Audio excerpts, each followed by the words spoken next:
It's Monty and Mazza's Diet Podcast. Good evening, everyone, and welcome to the stream. Hiya. Hello, and I remembered to unmute you. Whoopee. Whoa, I think I actually did it right. I think that's the first time, as long as it's going out and everything's working right, I think that's the first time I actually managed to hit all the buttons in the right order. Seamless, you see, I'm actually learning something. Anyway, hello everybody, welcome to Wednesday's podcast with me, Monty Ban, and Mazza McBob. How are you this week, Mazza? Very good, thank you. Yep. After the previous week and my day off or cheat day, I'd say it worked. I mean, I came back at it with a renewed sort of sense of motivation, and I haven't been feeling those sorts of, cravings and things that I was feeling. So, yeah, I think I need to schedule a cheat day in maybe once a month. Yeah, nice. And how's your pickled onions? Your red onions? Oh, yeah, they went totally pink by the next day. I have been using them as a garnish on some of my meals, as you'll see, and also because, of course, after the cooking session last week, it was great. I had this hummus, I had the lovely Thai green curry, and I couldn't eat any of it because it was past my normal scheduled eating time. So, but I was able to use it in the next few days, which was good. Cool. Oh yeah. Yes, Lindy Hop there's noticed my lack of massive beard.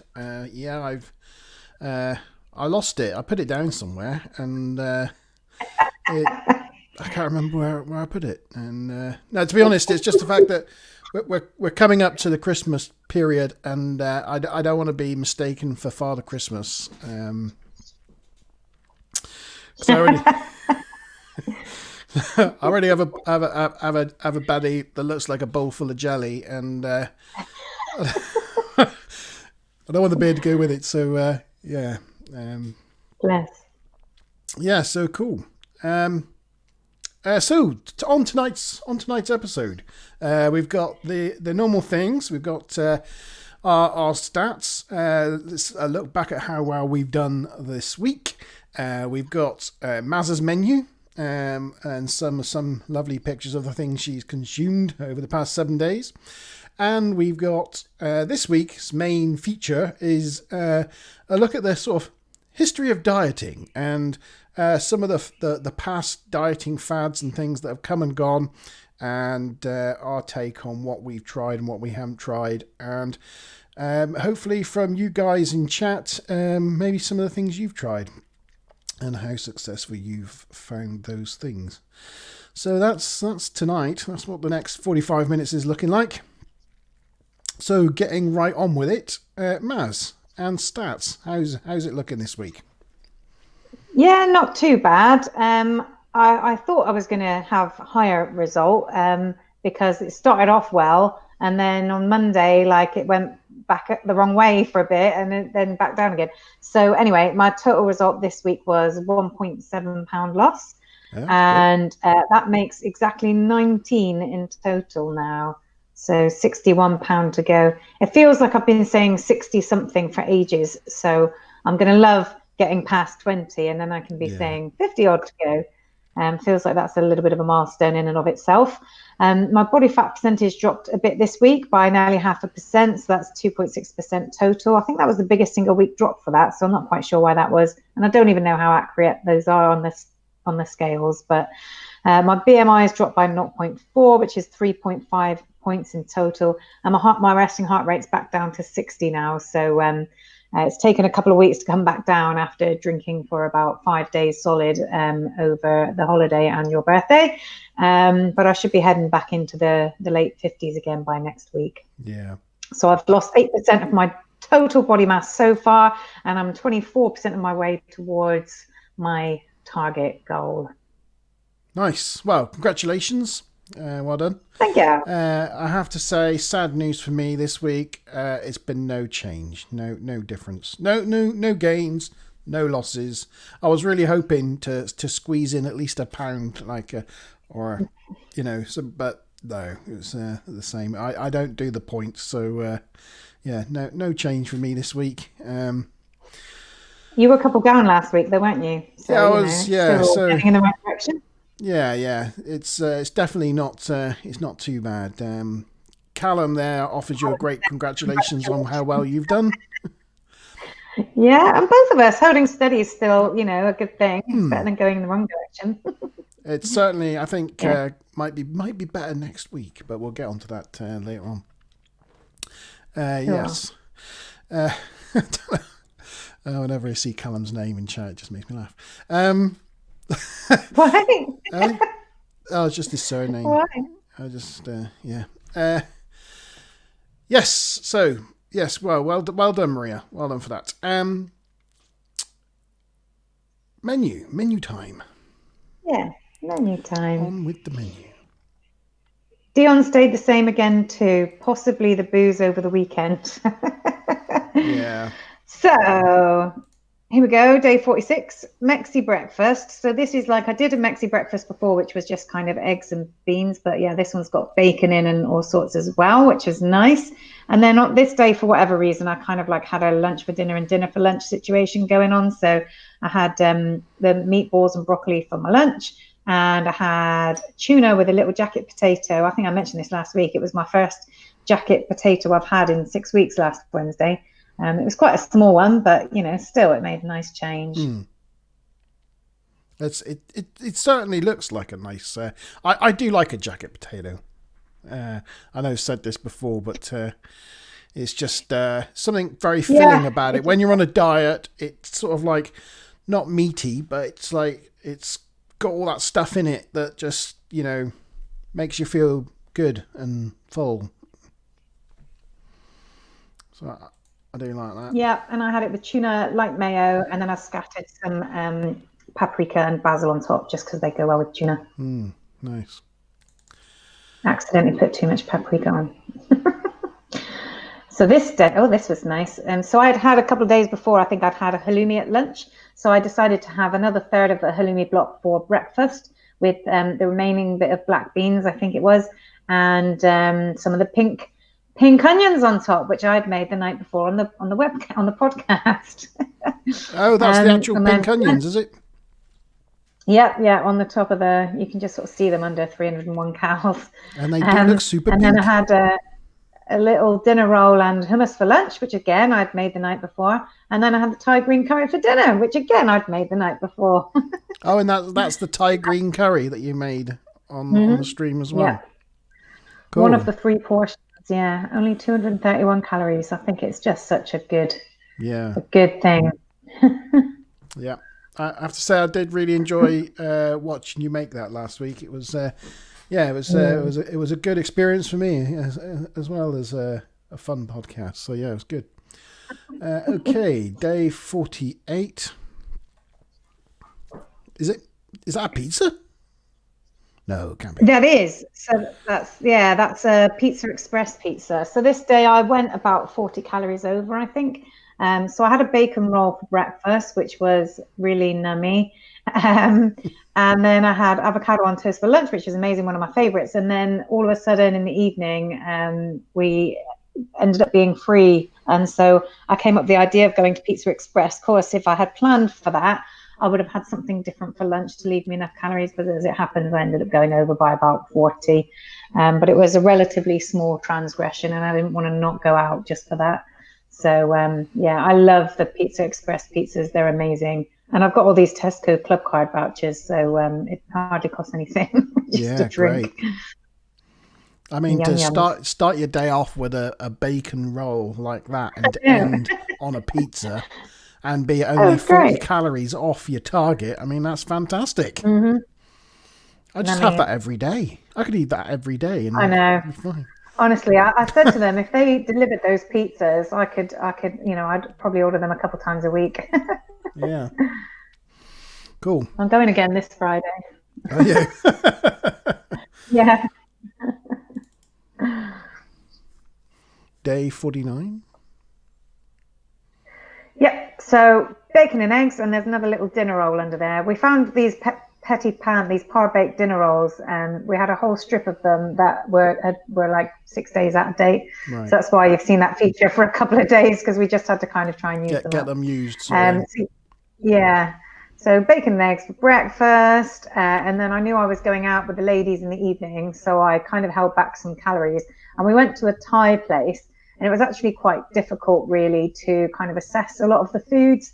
And the thing is, with their Thai green curries is, you know, they use the proper full fat coconut milk, so they're all quite high in calories. Yeah. And then I saw this. It was like a Thai sort of roast chicken, like half a roast chicken, which I, you know, just is on a bed of like almost like a dry coleslaw, just some shredded salad. So yeah, I basically had that and didn't have any of the skin. I even gave like most of one of the thighs to Dion. So I didn't even have a full half a chicken, but it was roughly sort of just under 700 calories is what I calculated it to be.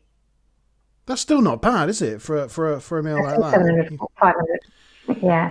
Yeah, exactly. You've done well I was just eating a big that pile of chicken. I love chicken. Yeah. What was that one? 49.50.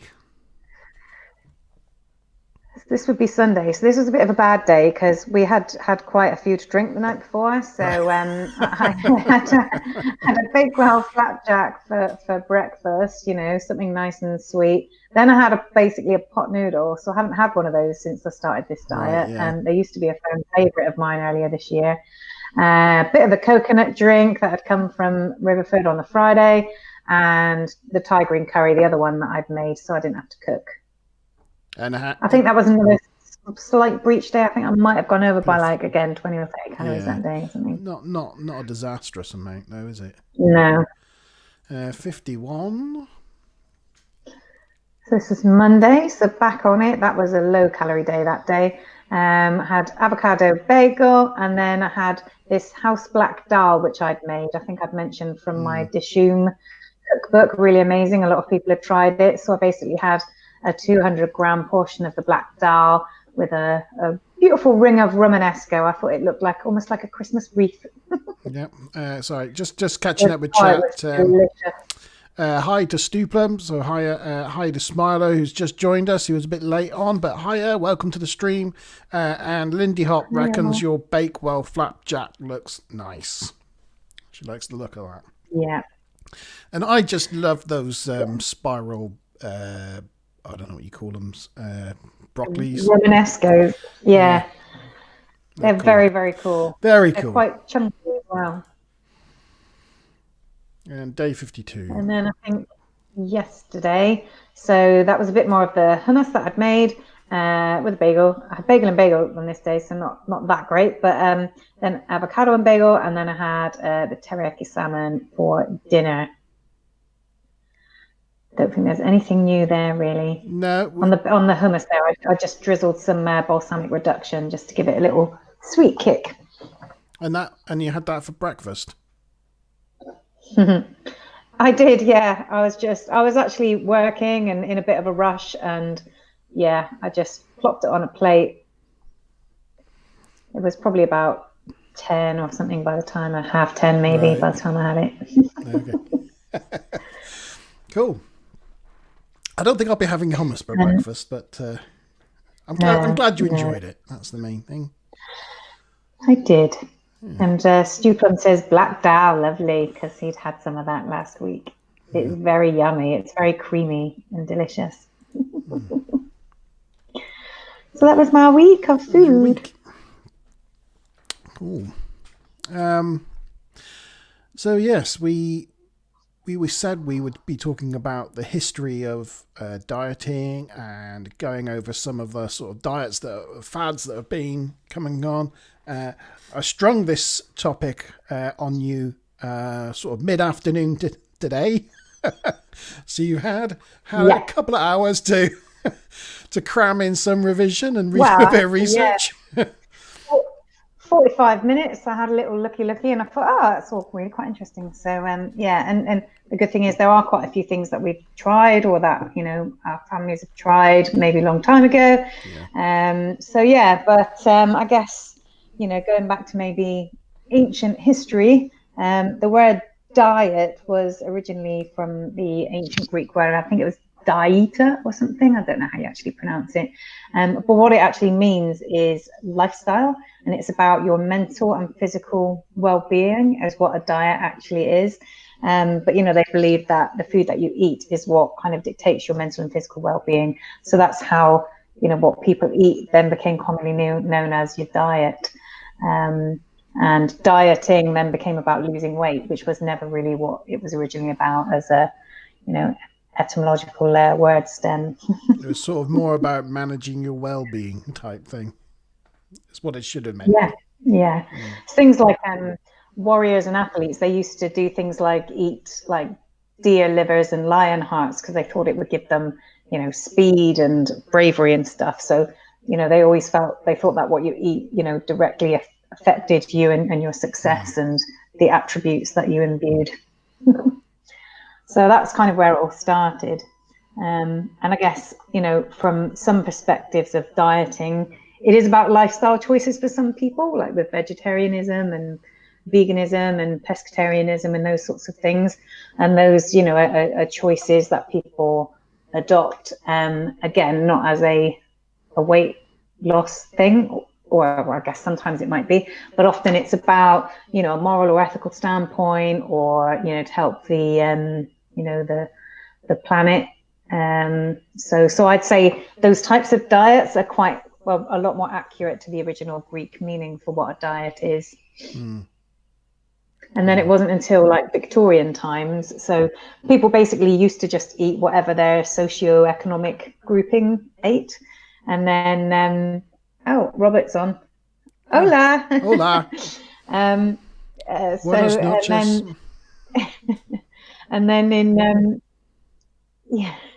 in Victorian times, they sort of had the commoditization of food, where people then started eating for pleasure and quickly saw the negative health consequences of pleasure-based eating. And that's when the whole, dieting fads and weight loss fads and all that kind of thing started kicking in, really.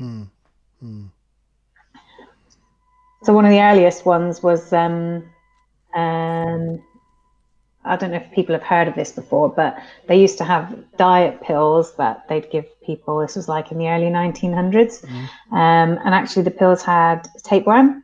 So the tapeworm would sit in the stomach and absorb all your food, and then people would lose weight, and they think that these diet pills were like miracle diet pills. But actually it was because they'd given them a tapeworm, which they're not fatal. I mean, they can grow pretty long, and the longer they get, the harder it is to take them out. But very effective for weight loss, actually. Hold on, you're trying to tell me the early 1900s. But then there was some opera singer in the 1950s.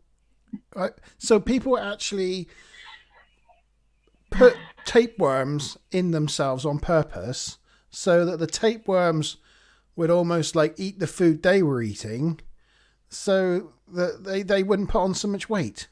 And that they'd have these like 20-meter long tapeworms just wriggling around in their stomach. That's disgusting. That's horrible. Yeah, basically. I think we might have a bit of a lag going on now, unfortunately. Oh, but, all right. Yeah, effectively, yeah.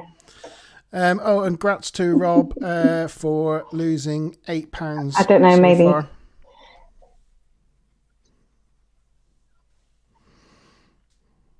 Oh, amazing. We definitely got really good. Excellent. Well done.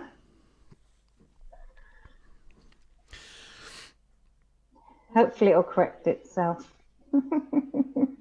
I'll just waffle on for a minute and hopefully it'll get better. So and then that came back in the 1950s. Some opera singer said she'd lost loads of weight with the tapeworm, so it suddenly had like an increase in popularity again. But a lot of these things, like they came in and then they came back again. So like there was a guy in 1825 who came up with this chewing diet. So if you chewed your food lots and lots and lots, then the idea was you savored it more, you would taste it more, and it would help you lose weight. And then again, back in the early 1900s, there was this businessman called Fletcher who also then, came up with this chewing diet, which had actually been developed 80 years before. So yeah, I think, a lot of things kind of come back in fads. Yeah. Just going back to Smiler says, surely the tapeworm weighs something. So is that like, I imagine it's just the fact that once it's gotten to a certain size, they either surgically pull it out or digest something that breaks the tapeworm up and it just passes through you or something like that. Yeah, I think they probably had both things, but the tapeworm itself is very thin, and even if you leave like a couple of segments of it, because it's in like segments, but you need to make sure the whole thing is taken out. I think there might have been ways of breaking it down or killing it, but I think that they used to get removed surgically as well when they were really long. Mm. Yeah, I think the lag seems to have corrected itself a little bit. It seems a little bit better now. Yeah, I think so. Yeah. Okay, cool. So, so another one that I want to mention, which is probably the first sort of one where we may have had some experience of it, is like liquid diets or cleansers, detox, that kind of thing. Which the first kind of old school, really far ago example of this was Lord Byron, who came up with this vinegar and water diet, and he attributed his pallor and his skinniness to this vinegar and water diet. Doesn't sound very nice. Not one I'd be trying. Vinegar and water. What? Just vinegar and water, and that's it. I don't know. I think he probably had it as like a regular thing that he would have, which would maybe in between meals or something. I actually don't know. There's no way he could have survived on just that, obviously. just going back as well.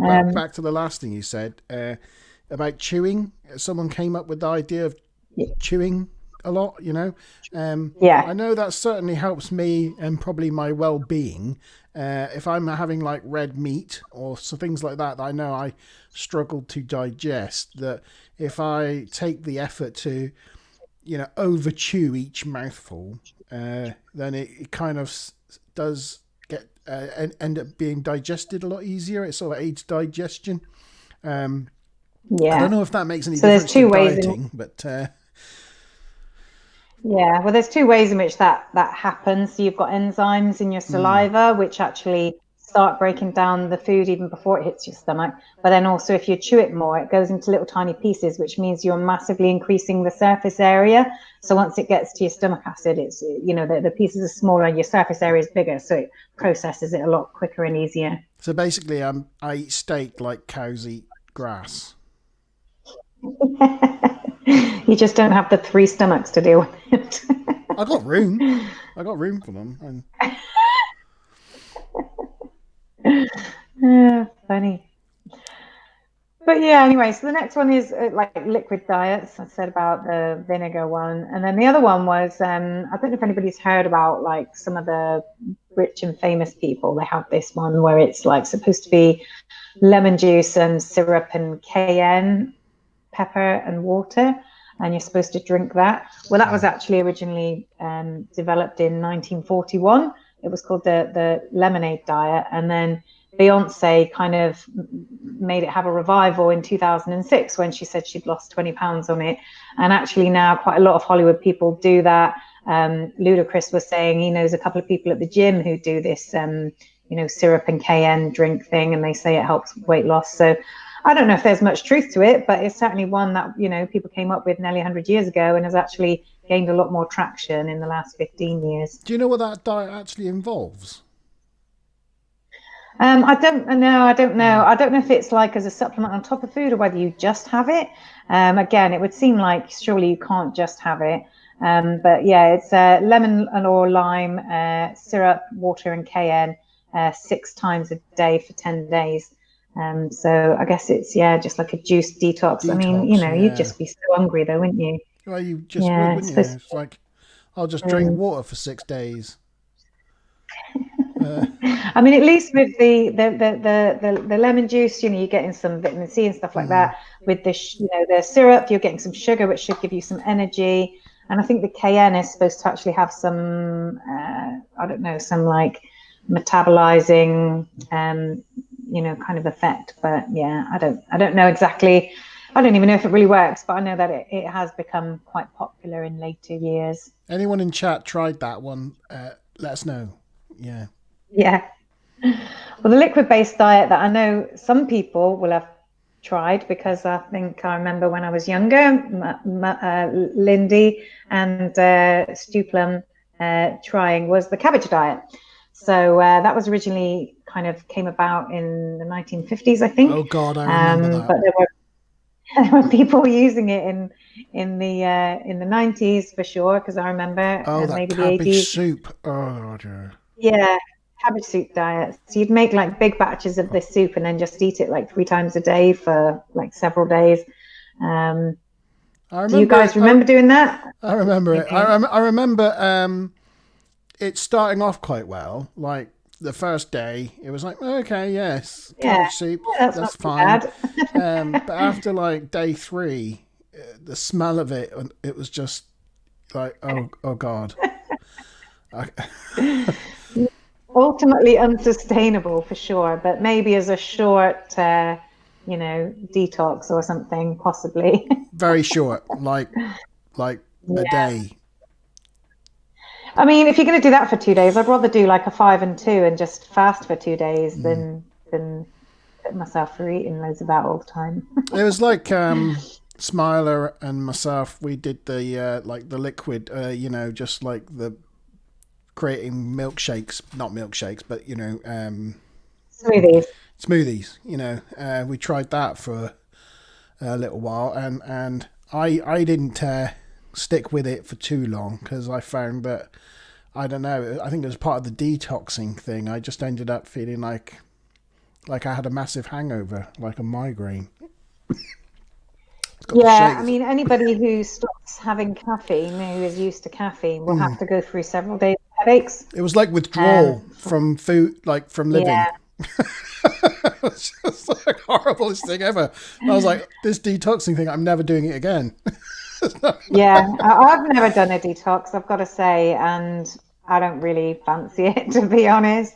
No. Yeah. Do you remember? But it has become, certainly in the early 2000s, juicing plans, using things like kale and all that sort of stuff, and smoothies, as you say, a lot of that stuff has become really popular in the 2000s, and things like, the NutriBullet and all that kind of stuff. Yeah.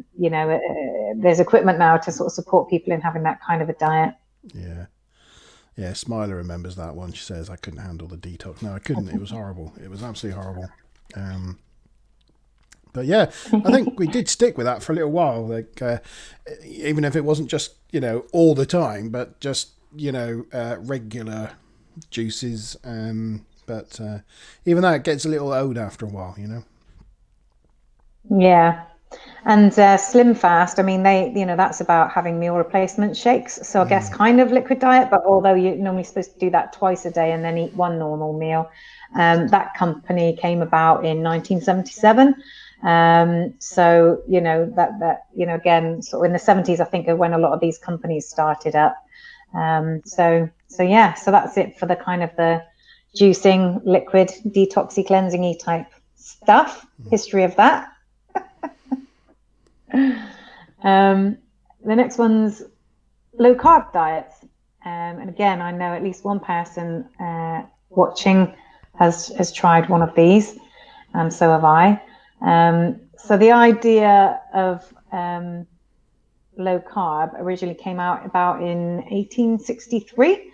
A guy called something Banting, I think they called it to bant. They actually turned it into a verb at the time, and I think it was originally supposed to be like a treatment to help diabetes. Obviously, even then they knew, that diabetes was to do with the body being able to process carbs and things like that. So that came up with it then. And another type was keto. So, and this is one of the strangest ones, is that keto, when it was originally developed in the 1920s and 30s, was actually developed as a way of dealing with epilepsy in children, and apparently it had quite an effect on that. So I don't know, it does do something to your body chemistry, keto. It puts your body into a state of ketosis. It changes some of the chemical balances in your body. And I myself tried keto last year for about 5 or 6 weeks. it's okay. I think you get a lot of results. Well, for me, I got a lot of results quite early on, and then it sort of tapered off a bit.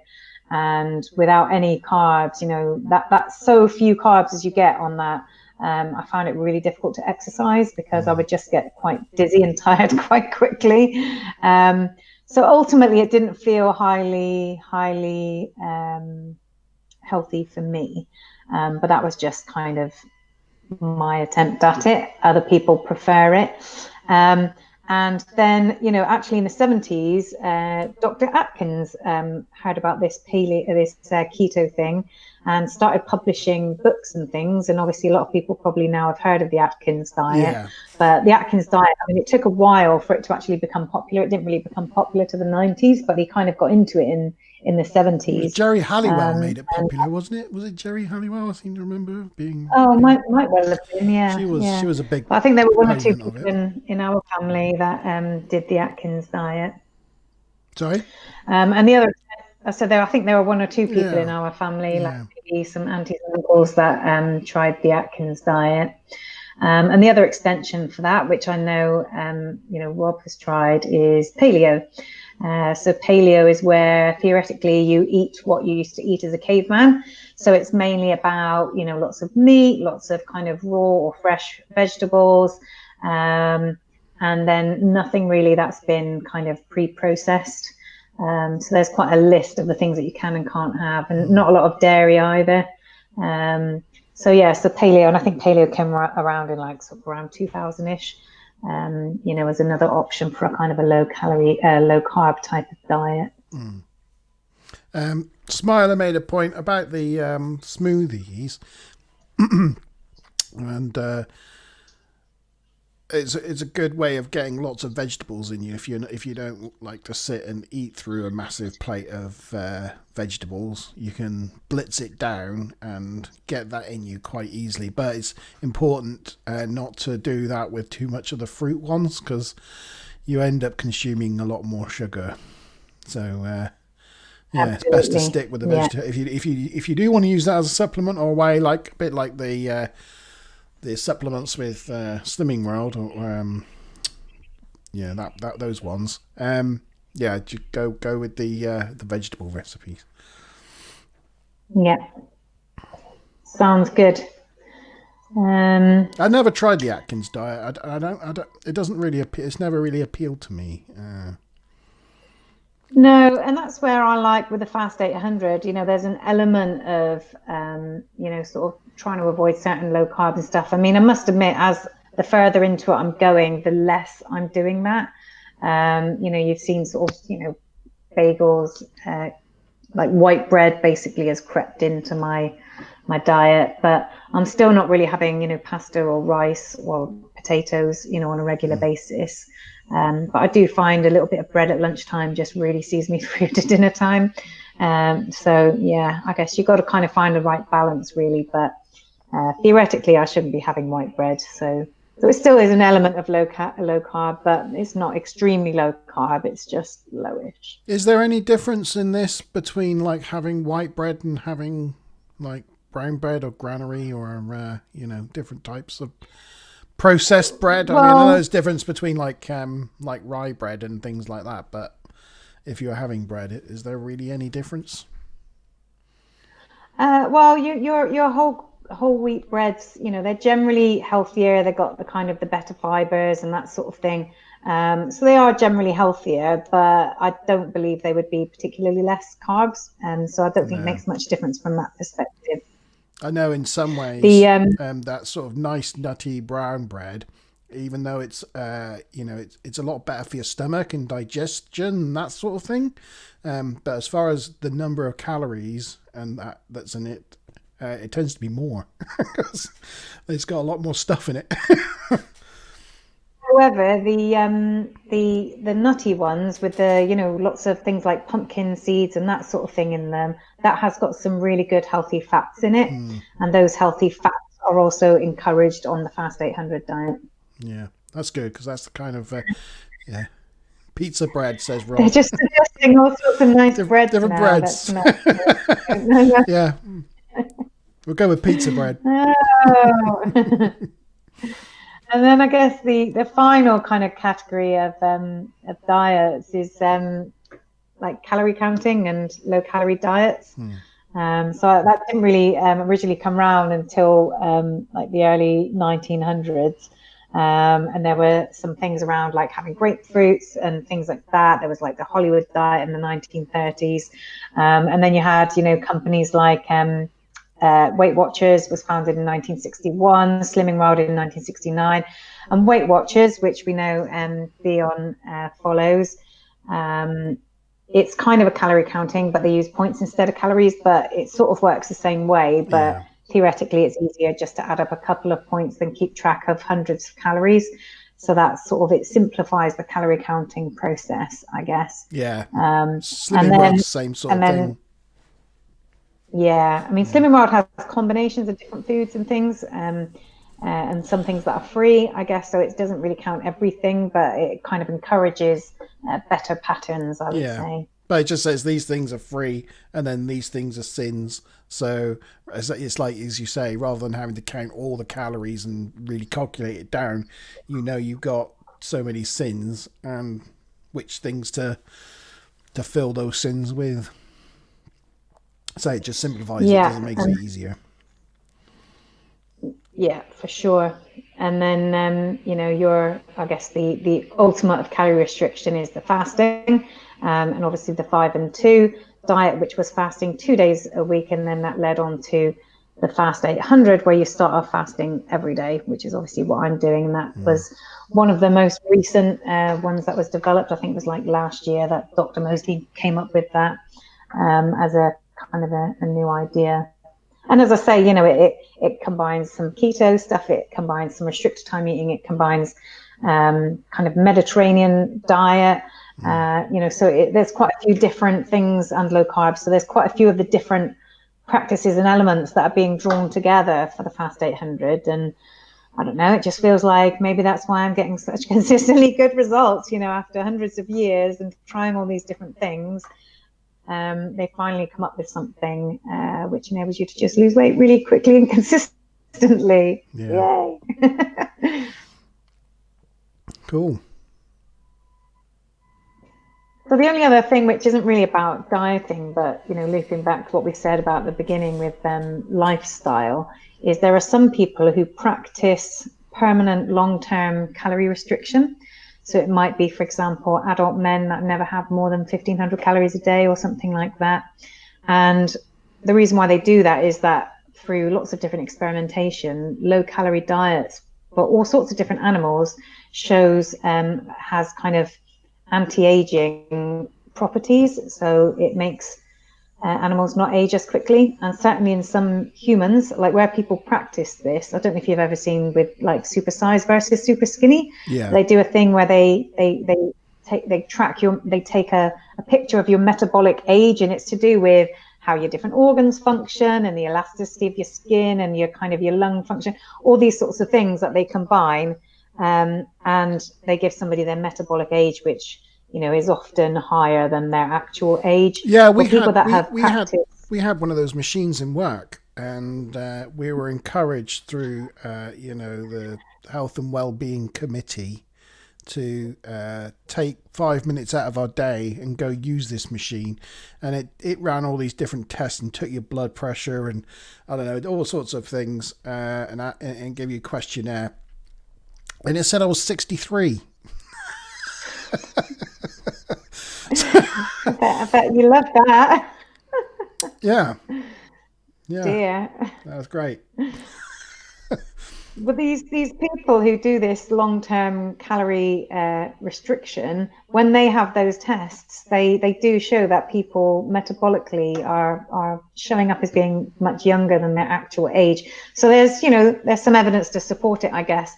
But probably the bigger one would be that there are places in Japan, like there are like some little islands and things, where they have extraordinarily high life expectancy, where lots of people live into the hundreds. They're often fairly remote places where you wouldn't think they have like massive healthcare or whatever, but they're just all healthy as horses. And they say it's because of what they eat to us for a start, which is a lot of, freshly grown vegetables and grains and fruits and the things that they have on the island, and fish that they catch. But then they also say they practice I'll have to check what it is, so they have a mantra. So this is in Okinawa. They have a mantra which is Harahachi Bu, which means only ever eat to your 8/10 full. So, only ever fill yourself up to 80% capacity. Never go away from a meal feeling, oh, I'm stuffed. And that by just staying hungry all the time, they think that that's the secret to long life. So this long-term calorie restriction, they from what animals have shown, and then what some, kind of cultures in humanity have shown, seems to be a bit of a secret to long life. It just seems like you're never going to be quite satisfied, though, doesn't it? It's like Sting's approach to sex. It's like it prolongs the whole thing a lot longer, but it's lots of just waiting around. Do you ever get satisfaction? But yeah, I don't know if that. I think the thing is, it's funny though, because I think we've trained ourselves into thinking that when we feel uncomfortably full, that is satisfaction. I haven't had that feeling for a long time, and I must admit, probably the one time when I did there was one night when I was on holiday in Nuki, and we went to a Japanese restaurant, and that was probably the first time I'd felt full in a long time. And Chris was sat there going, "Oh my God, I'm so full, I feel really uncomfortable." And I was like, "Oh, I'm a bit full. I actually feel a little bit uncomfortable." And then I was like, I remember thinking that this feeling was a really good feeling, but actually it's just a bit uncomfortable. Yeah. So I guess, there is that, but you can kind of switch your thinking on that and actually see that, that stretching out of your internal organs as being actually discomfort rather than satisfaction. Yeah. I suppose there's that way of looking at it. And as Forrest Gump would say, that's all I have to say about diet. Sorry, I watched it yesterday. Yeah. So yes. Well, thank you for that. That was a really interesting history lesson of dieting, and I didn't realize some of these things stem back as far as they did. Like even like Weight Watchers and Slimming World. Nor I didn't did realize they've been around since like the early '60s, and some of these diet fads come from like the 20s and 30s. I didn't know that. Yeah. So it was a good bit of cramming research there, Maz. Well done. I have really good short-term memory retention. Yeah. Anything long-term. No. Yeah. That's why I always used to cram last minute for tests, because if I read it like a week ago, I wouldn't remember by now. Yeah. All right. Thank you very much. So that's almost it for this week. Just say next week we will be. It'll be an interesting one because I'm going to be starting my week trial of Maz's 800 calorie a day diet. We're going to start that on Wednesday. So next week's podcast will be the end of my first day of trying that out. So we can see how well that went for me. And then you'll weigh in that morning, and you'll start it that day, and then by the following Wednesday you'll have been on it a full 7 days, and you weigh in again and see what your results are. Yeah. So I think if you can cope with sticking to it. Yeah, I think I'm gonna prep this week by just eating dust and drinking water. It's really not as bad as you think. I'm hoping you'll be pleasantly surprised. But I must say, for me, the first 2 weeks, I did feel it a lot more. I would say, and obviously you're only doing it for 1 week, but for anybody else that wants to try this, you get past the first 2 weeks and it just feels fine. It's like you don't feel hungry. You just get used to it. It's absolutely fine. It's no hassle. So yeah, but obviously as you're only doing it for 1 week, you might feel the hunger pangs a bit, but hopefully it won't be as bad as you think. Yep, should be good. I'm not looking forward to it. Did we miss anything on the chat? Smiler jumped in with the other bread analogies and said shortbread as another type of bread you could eat. again, Wow, haven't had one of those in ages. no, nice saying, wouldn't it? And Stu Plum says great info. So yes, well done, Maz, for pulling that together. So that's it. No problem. Thank you for joining us this week. Thank you, Maz, for the research. Thank you, chat, for joining in. And I hope you have a good week. Bye. All right, anything you want to say, Maz? No? Okay. No. No. All right. Cheers, everyone. Bye. Bye. Bye.